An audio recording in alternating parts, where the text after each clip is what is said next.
Olá pessoal, tudo bom?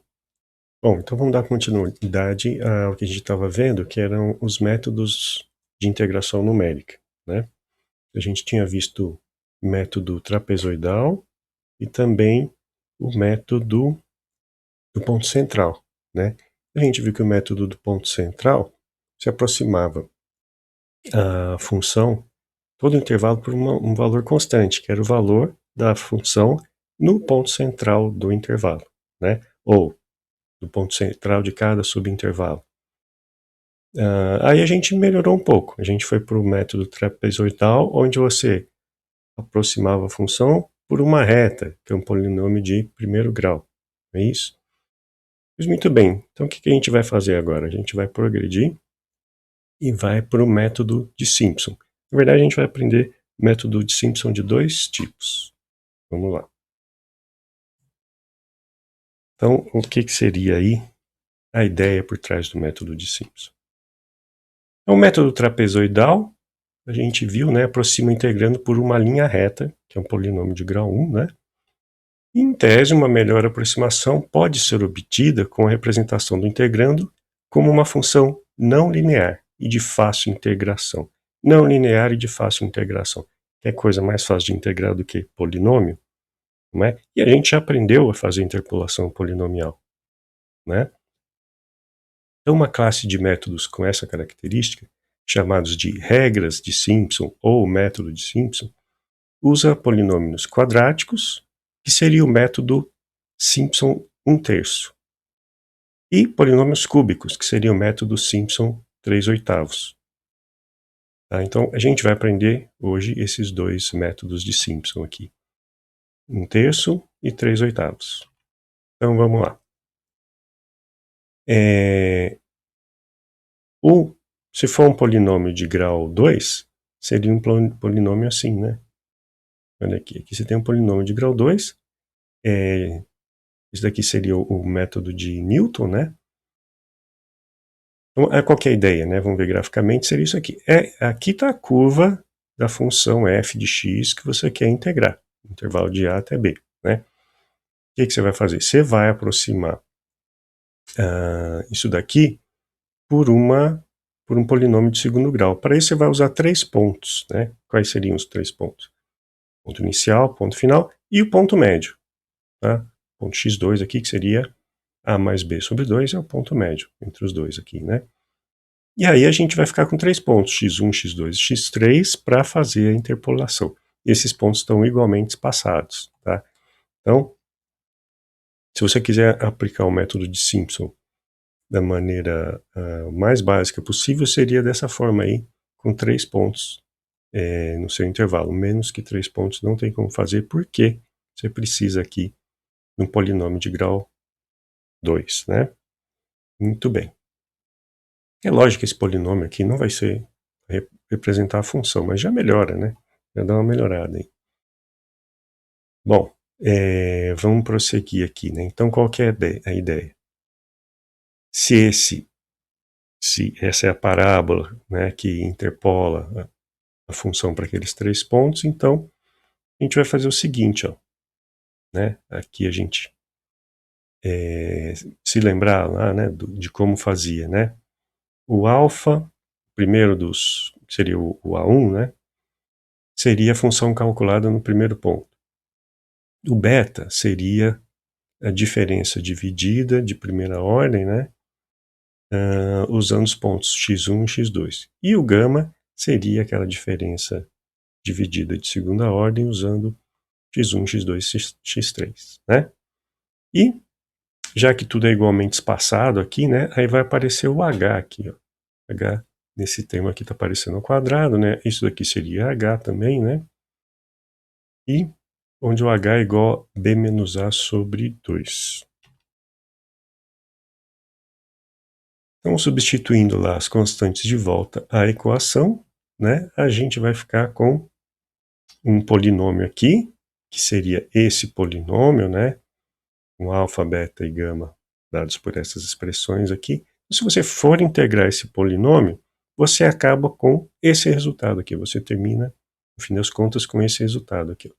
H sobre 3 que multiplica f calculada no x1 mais 4 vezes f calculada no ponto médio, é o ponto x2, mais f calculada no ponto final, que é o x3, né?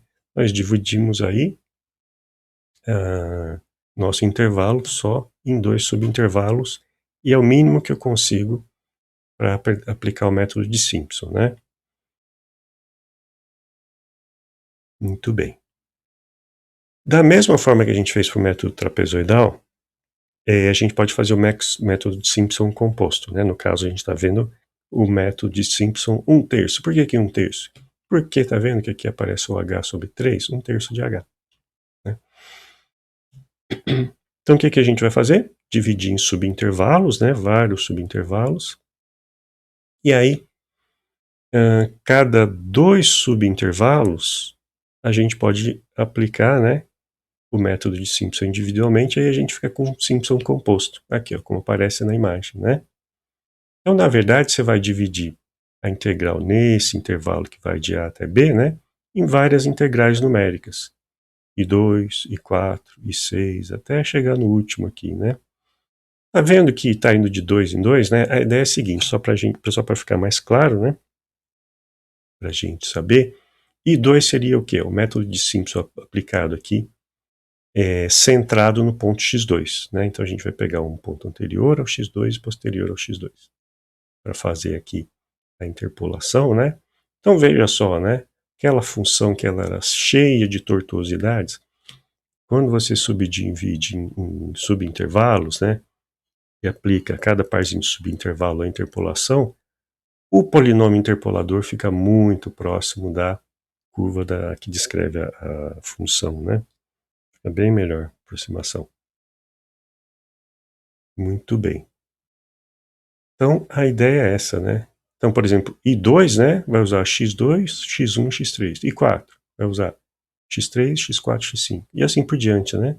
Então, vai chamar assim, o IJ, né, o I índice J, vai sempre usar o xj menos 1, o próprio xj e o xj mais 1, né?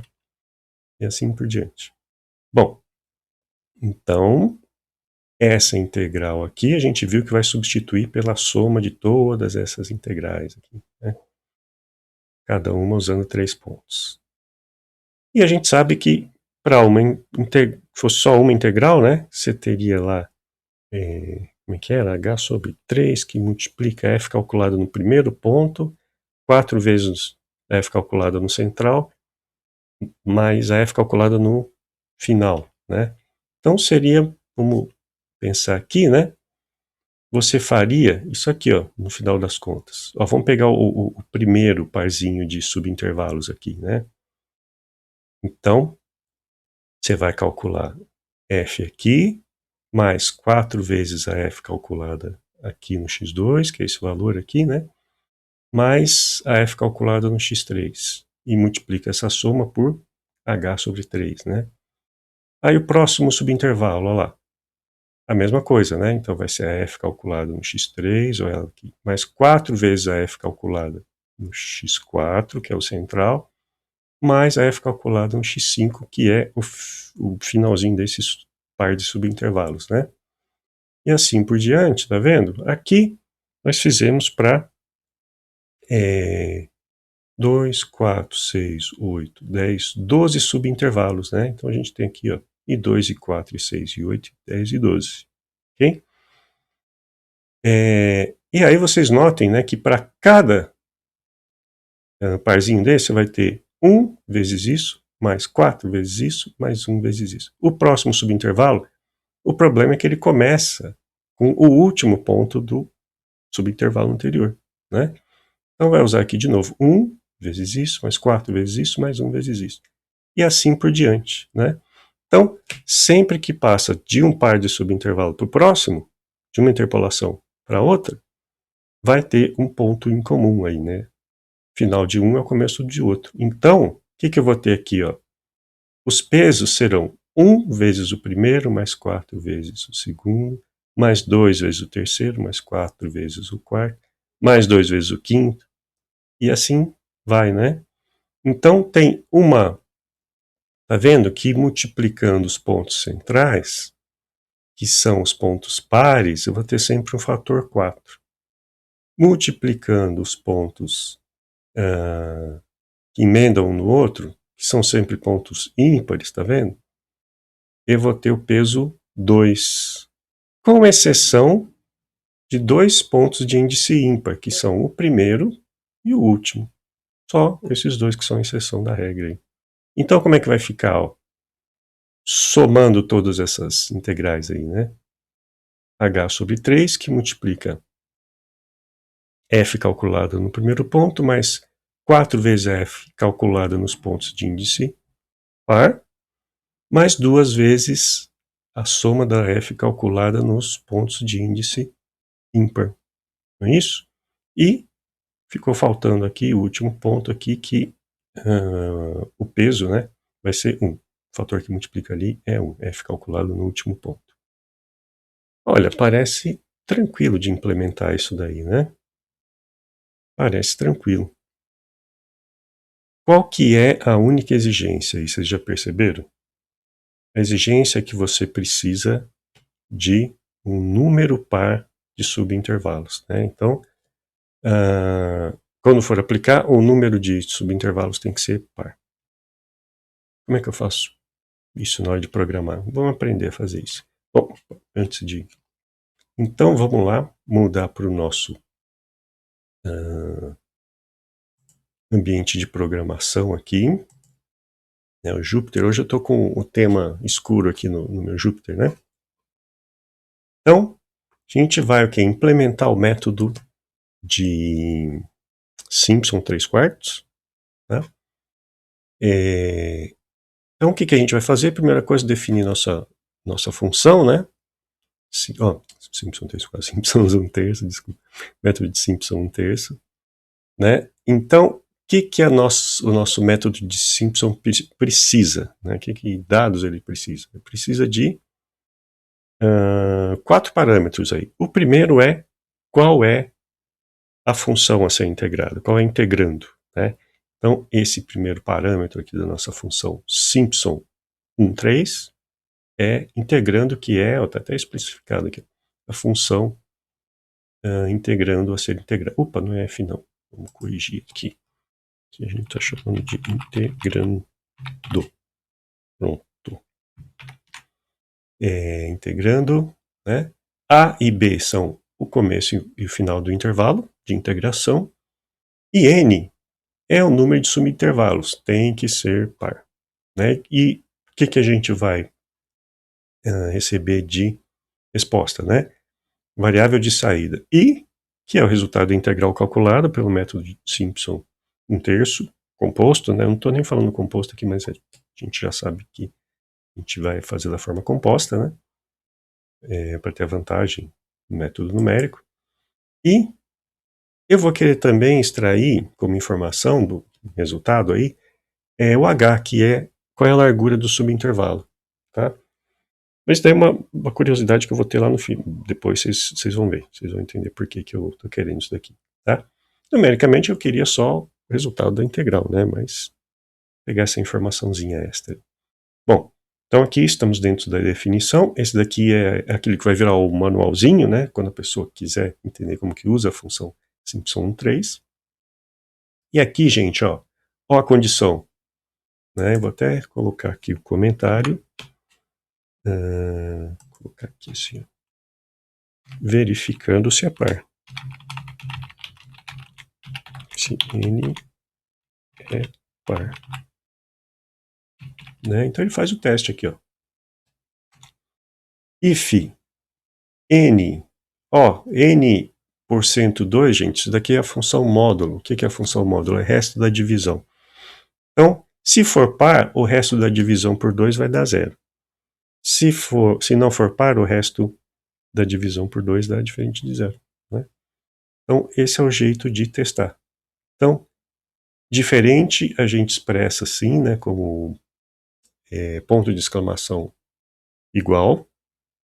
Ponto de exclamação antes do igual vira relação diferente, né? Então, se isso acontecer, quer dizer que é ímpar, né? Então, print erro, n precisa ser par, né? E aí eu retorno como o valor de i, o valor false, né? Vai aparecer false lá na resposta, em vez de aparecer o resultado numérico. Então, continuando, ainda estou dentro aqui ó, do def, né?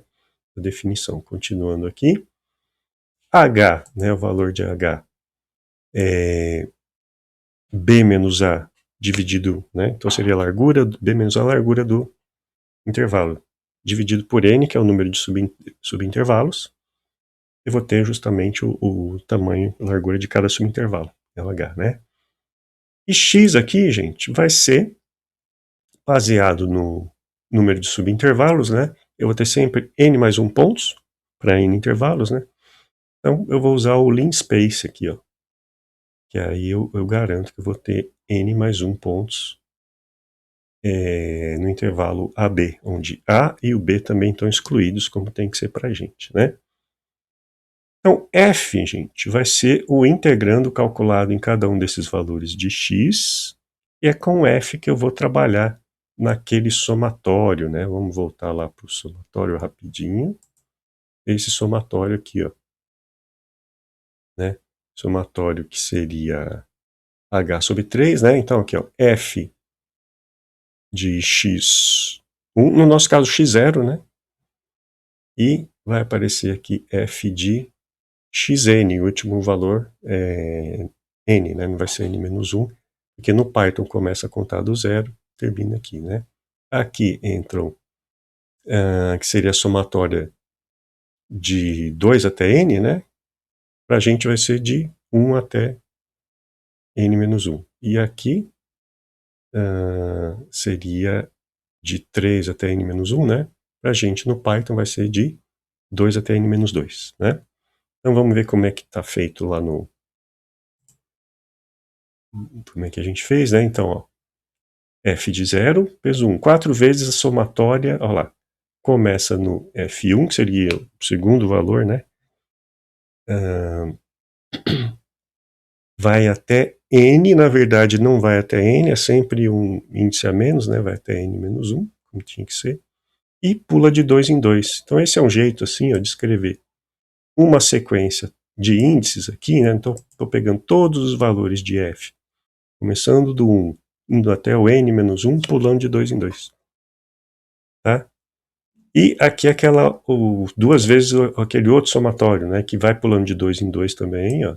Tá vendo aqui o índice? Vai pulando de 2 em 2 também. E ele começa no terceiro valor, que seria o índice 2, né? E vai até o n menos 2, né? Tá n menos 1, porque ele nunca chega no último índice. Ele para a sequência 1 antes, né? E, por fim, aqui no somatório, né? Aquele termo que também tem peso 1, que é a f calculada no último valor, né?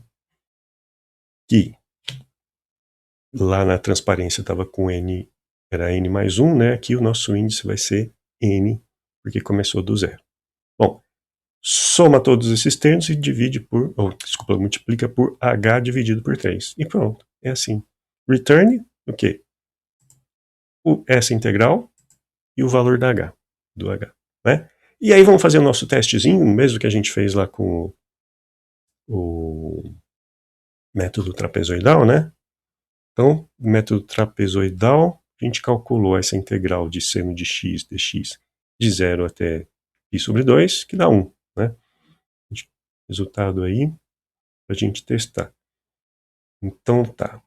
Bom, primeira coisa, vamos rodar esse daqui. Oba, não deu erro. Nossa função lá que define o método, que aplica o método, está funcionando. Vamos aplicar aqui o método? Olha lá. Eu vou usar Simpson 1,3, que eu acabei de definir, né? Integrando vai ser função seno lá do NumPy. A é igual a 0, B é igual a π sobre 2 e 10 subintervalos. 10 pode? 10 pode, 10 é par, né? E aqui eu peço para printar, imprimir na tela o resultado. Vamos lá? Ah, já estava até aqui, né? vocês não acharem que é truque, deixa eu apagar aqui essa saída. Ui, fiz bobagem. Não, Ctrl Z. Oxi. Ctrl Z, Ctrl Z. Undo. Ah. Olha só. Bom, vou ter que fazer de novo aqui, né? Deixa eu pegar isso aqui. Jogar aqui para baixo. Vamos lá. Então a gente vai calcular. Bom, primeiro vamos lá, né? Import NumPy SNP, para garantir que a gente vai ter acesso a tudo, né? Então vamos lá. E chamar de int, né? Int igual o nome da minha função é Simpson13. Aí o integrando era a função seno, o a é 0, o b, final do intervalo, é π sobre 2, e eu vou testar aqui com 10 pontos, né? Muito bem, Ctrl Enter para mudar. Opa, só faltou imprimir, né, gente? Print, int e print o valor do H também. Opa, print não, né, gente? Print. Print. Agora vai, quer ver? Tadã! Muito bem. Oba, eu quero os dois resultados, né? Faltou o H aqui, ó. Ele vai me dar como resposta o valor da integral e o valor de H, né? Ai, gente, escrevi errado aqui, ó. É int com I maiúsculo. O Python faz diferença de maiúsculo e minúsculo. Pronto. Olha só, gente, o resultado foi muito bom, hein? Muito bom. O erro tá lá na 1, 2, 3, 4, 5, sexta casa decimal. Fenomenal, né? E o valor do H, né, virou, seria, né, o valor do H é I sobre 2 dividido por 10, né? Que dá isso aqui, ó. E aí eu fiquei curioso de novo o erro, né? O erro foi tão melhor, né? Tão menor do que o erro que a gente obteve com 10 pontos também. Vamos fazer o teste. Aqui, ó, vamos colocar ímpar aqui, ó, 11. Vamos ver o que acontece. Erro, n precisa ser par. Então está funcionando lá nossa função. Tá, então vou voltar aqui para 10, né? Então vamos fazer de novo aquele teste, ó, aquela questão, né? Então erro, que a gente define assim, né? 1 é o resultado esperado e int é o resultado obtido, né? E a gente vai fazer para vários valores diferentes de n, né? Se a gente começa de 10 e vai dobrando, né, a cada nova tentativa de calcular a integral, a gente vai ter sempre valores pares, né? Então 10, depois 20, depois 40, assim por diante. Então sempre vai dar certo. E aí no final aqui, eu vou plotar, só que aí eu vou fazer duas coisas. Como ele, tá vendo? Por isso que eu queria o H. Como cada vez que calcula aqui, né, ele vai ter um valor da integral e um valor de H, então eu quero que ele faça, né, registre os valores de erro e registre também os valores de H, que eu vou adicionando numa listinha aqui chamada HList. Ela começa vazia, né? Então só lembrando, né, que o append, ele pega isso daqui, é a função append, ela pega isso daqui e acrescenta a lista de valores definidas por essa variável aqui, né? Então estou fazendo isso tanto para o erro, colecionando, né, os valores de erro numa lista, como um H, ok? Então vamos lá. E aí depois aqui eu venho e ploto. Vou plotar dois gráficos, vocês vão ver aqui. Então Enter aqui. Eu vou plotar, ó, lembra desse gráfico aqui que eu tinha feito um parecido com esse? Quer dizer, tinha feito o mesmo gráfico para o método do método trapezoidal, né? Vou até dar um zoom aqui, gente, para ficar mais visível.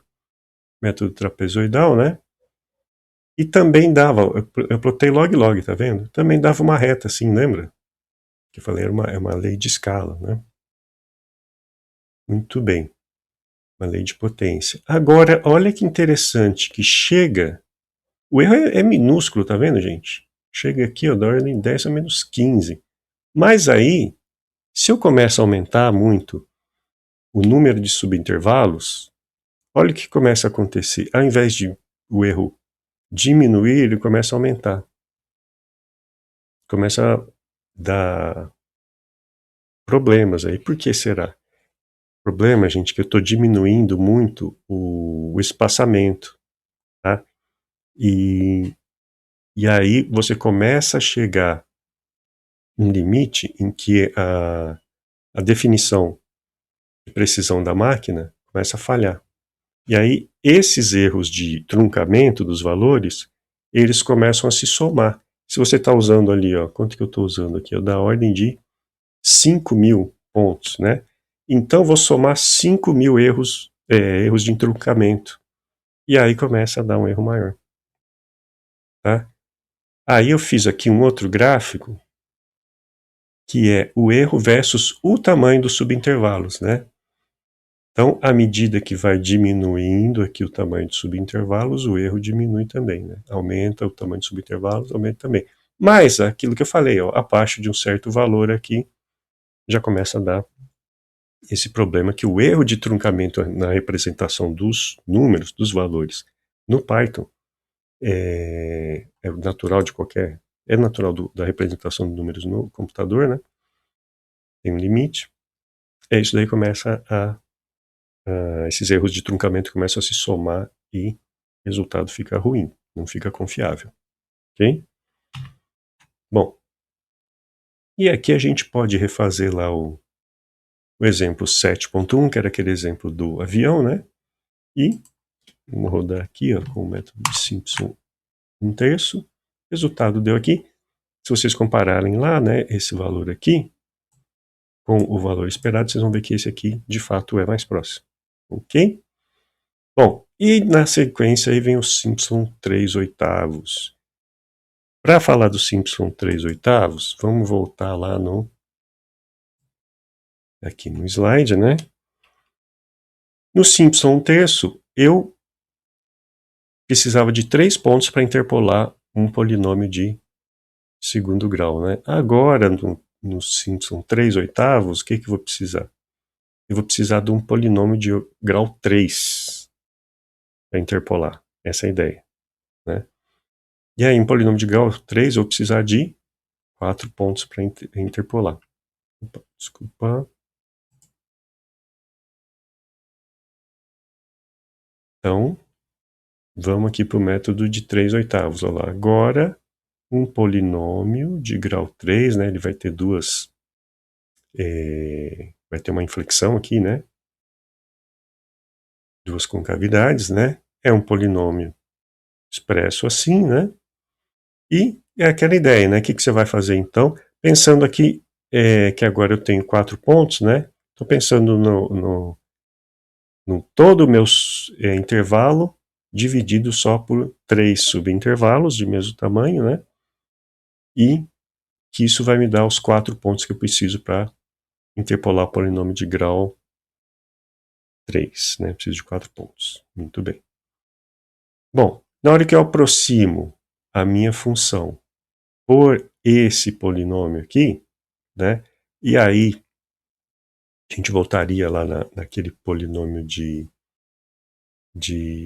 Newton, né? Daria para obter lá qual é o polinômio que se obtém aqui, né? Ou, se você quiser também, pode usar polinômio que a gente aprendeu lá também, de Newton, e uma outra forma de interpolação, né? Não foi só de Newton. No final você chega no mesmo polinômio, porque só vai ter um polinômio que passa Tem um polinômio de grau 3 que passa pelos 4 pontos, né? Então não importa o método que você usa, você vai chegar no mesmo polinômio. Mas enfim, no final, quando você for integrar esse polinômio, você vai chegar nessa expressão aqui, ó. Né? Vai dar 3/8 de h que multiplica uma soma aqui, ó. F calculada no ponto A, ponto inicial, F calculada no final do intervalo, mais 3 vezes a F calculada no primeiro ponto intermediário e 3 vezes a F calculada no segundo ponto intermediário. Ou seja, né? No primeiro, peso 1. No último, peso 1. Nesse aqui, peso 3 e nesse aqui, peso 3 também. Ok? Bom, e aí a ideia é a seguinte. Ok, agora o que a gente vai precisar? Método composto, né? Método Simpson 3/8. Então, para aplicar, né, eu vou sempre aproximar cada 4 pontos por um polinômio de grau 3. Próximos 4 pontos, polinômio de grau 3, né? Só que, como eu estou fazendo a integral disso daqui, subdividindo e várias, né, fazendo como uma soma de várias integrais aqui, né? Então o que vai acontecer? Uma tem que grudar na outra, né? Uma área tem que grudar na outra. Então, o último ponto que define essa região de integração é o primeiro ponto da região que define a próxima. Uma coisa vai acontecer, o último dessa é o primeiro da próxima. E assim por diante, né? A gente tinha visto que os pesos eram 1, 3, 3, 1, 3, 3, 1, 3, 3. Só que o 1 final de uma emenda no 1 primeiro da próxima, né? Então o que vai acontecer nesses pontos aqui, ó? O peso será 2 e não 1, né? 2. Então peso 1 mesmo, só para F calculada no ponto inicial e no ponto final do intervalo. E aí eu posso fazer o seguinte, ó.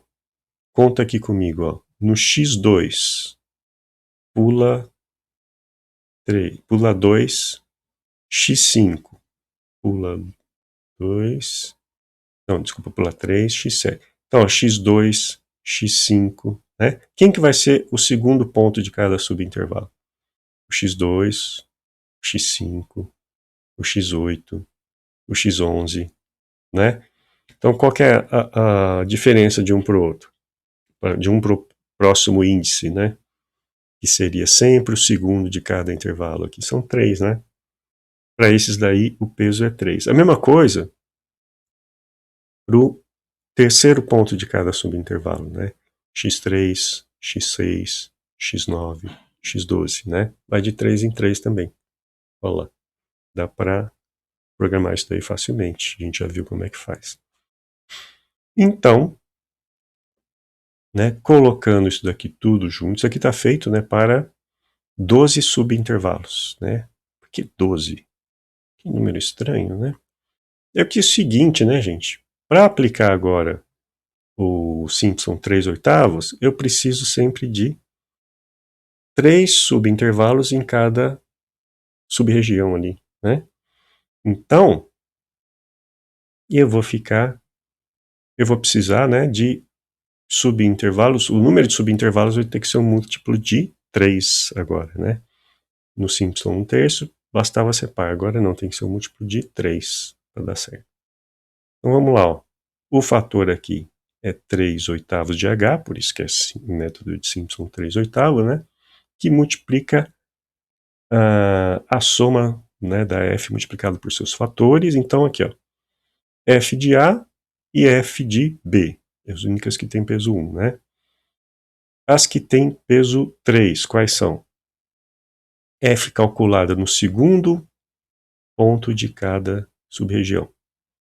Então vai ser no 2, no 5, no 8 e assim por diante, né? E a F calculada no terceiro ponto de cada sub-região. Aqui ele colocou dentro do mesmo somatório, né? Porque aqui, ó, quando eu pego o 2, eu estou calculando no F de x2 e F de x3 também. Que são esses dois pontos desse sub. Lá na hora de programar, isso daqui fica mais fácil a gente dividir em 2 somatórios, tá?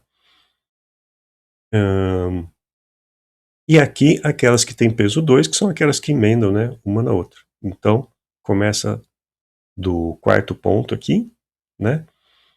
E também você vai de 3 em 3, tá vendo? Quarto ponto, 1, 2, 3, sétimo ponto, 1, 2, 3, décimo ponto, e é o último, né? Porque se for mais 3 aqui, aí eu chego no último ponto aqui, né? Então, esse somatório vai ter n-1 e esse vai ter... Esse daqui vai ter o penúltimo valor, vamos pensar assim, e esse aqui até o antepenúltimo valor. Muito bem. Vamos para a programação do método de Simpson composto. Vamos lá para o nosso...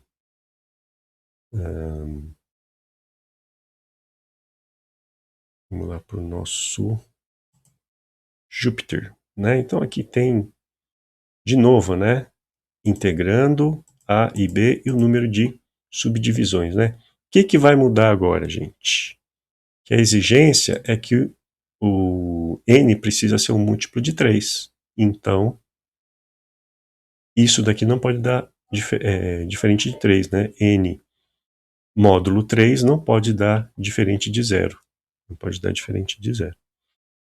Né? Se der diferente de 0, então erro. Não é divisível por 3, né? N não é divisível por 3, então é erro.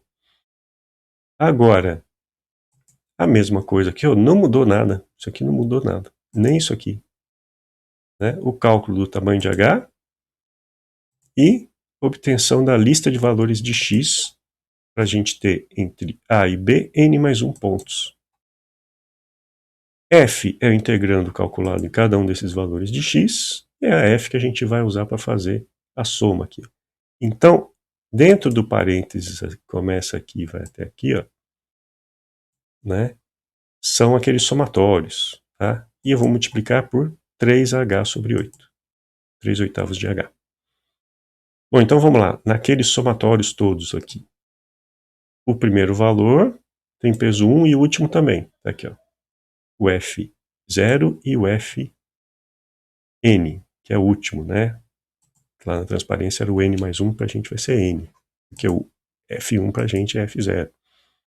E aqui, ó, agora que eu falei, né, que vai virar 2 somatórios, né? Os pontos intermediários.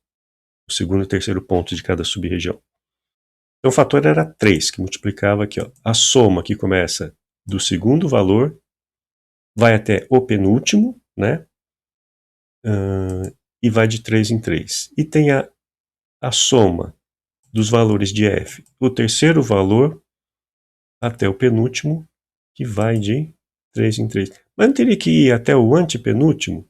Sim, mas indo de 3 em 3, com esse daqui sendo o limite, ele nunca vai chegar lá, tá? Nunca vai passar do antepenúltimo, não se preocupe.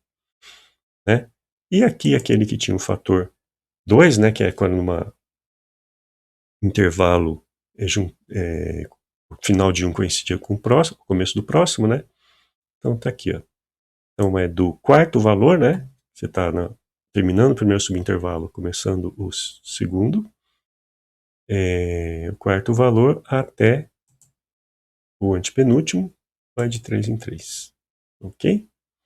E aí pronto. Como resultados, ele vai me dar esse valor calculado de I e também o valor de H para fazer aquela brincadeira lá. Né? Então deixa eu dar um Enter aqui, que aqui está a definição da minha função. E agora eu vou de novo aqui, ó, calcular usando até... Bom, deixa eu fechar aqui. Dei um Enter. Olha lá, ó. Era para dar 1. Deu 1, olha lá. Onde que vai aparecer o erro? 1, 2, 3, 4, 5. Sexta casa decimal, tá vendo? E o valor de H aqui. Sim, gente. A diferença é que agora eu tive que usar 12, né, subintervalos. Porque se eu fosse usar 10 aqui, ó, igual eu estava fazendo, né, fiz com 10 subintervalos, tanto para o trapezoidal para o Simpson 1/3, né. Agora dá erro, né, por quê? Precisa ser múltiplo de 3. Então 12 era um valor próximo ali, né? E aí pronto, por isso está dando esse valor aqui para o H, né? Muito bem. E aí, gente, eu vou fazer uma coisa, um teste de, agora o teste que eu vou fazer vai ser diferente. Fiz aqui o teste do cálculo da integral de seno de x dx, né? De 0 até π sobre 2. Passou no teste aqui, né? Agora eu quero fazer o seguinte, ó. Vamos comparar esses métodos todos? Agora vamos lá, comparando os três métodos. Então, a gente aprendeu, né? A gente implementou o trapezoidal, implementou o Simpson terço e o 3/8 também, né? Então, trapezoidal, aqui está a função que a gente tinha usado. Essa é a definição da função. Pronto. Rodei essa célula, carregou a função. Simpson 1/3. Vamos lá. Aqui a definição, né, a função que a gente definiu nessa aula mesmo. Vamos rodar essa célula. Pronto, carregou essa função também. E o Simpson 3/8, acabamos de definir essa daí. Vamos rodar essa célula também. Pronto, carregamos as três funções aí de integração numérica, né? As três que a gente implementou até agora. E agora eu quero fazer o teste comparativo, que é o quê? Essa integral a gente sabe que dá 1, e aí a ideia é calcular a diferença do valor esperado para o valor obtido, né? Módulo dessa diferença. Isso daí vai ser a medida do nosso erro. E plotar o gráfico dos resultados. Um gráfico, uma curva, na verdade, né?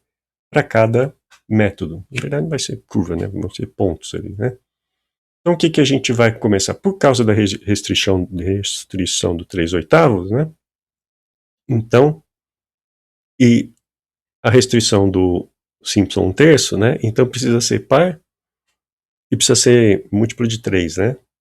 Então 12 é um bom valor. A gente começa de 12 e vai dobrando, tá? Então roda com 12, com 24 subintervalos, aí vai dobrando, né? 48 subintervalos, 96 e assim por diante, tá? Então, aqui, ó.